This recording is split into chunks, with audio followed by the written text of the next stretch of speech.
Who's had a back-to-back meetings today? Who's had a day full of back-to-back meetings? Anyone else? Who has said the word back-to-back meetings in the last week? Right, so there's some recent research out and shows what happens to your prefrontal cortex. It closes down. So after meeting 3, you've got the IQ of a chimpanzee.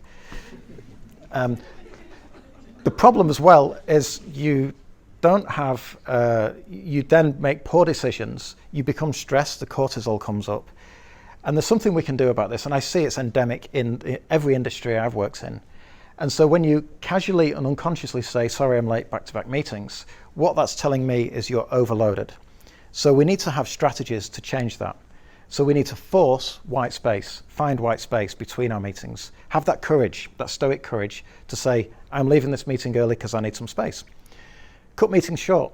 One thing I used to do at Freedom when I led the practice there is we'd have a weekly meeting, and sometimes the team would turn up a little bit late and I could see they were a bit flustered. So when everyone sat down, I said, right, 20 minutes, go for a walk. We'll start the meeting in 20 minutes. So you can start a meeting late. It means then people are going to be refreshed and focused. And finally, limit the number of meetings. Say no. Ryan Holiday says he has no more than 3 meetings in any day. If there's more than 3, he talks to his PA and says what's going on. So we need to really be ruthless and courageous to say no to meetings. Now I know it's easy for me. I'm a self-employed consultant. You just have to have that conversation with your boss. But there is research, I'll send you the link. It fries your brain having back-to-back meetings. So there's a few things you can do to make your life easier, and this is the next nudge, Powerstart. Who has not heard of Powerstart here? Right, so I learned this off Lisa Adkins of the Agile Coaching Institute.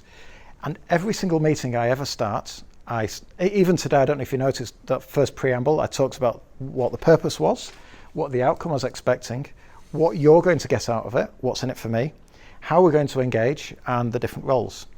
So many times I give that mnemonic to people and they use that Powerstart. It means that the meeting is more focused and it diverges away. If it diverges away from the intent, you can easily bring it back. With a Powerstart, you can have shorter meetings. So if there's one nudge I suggest you try, if you're not trying it already, even if you know Powerstart and you're not doing it, that was my big one for the night. Pomodoro. We need to have a consistent, sustainable pace.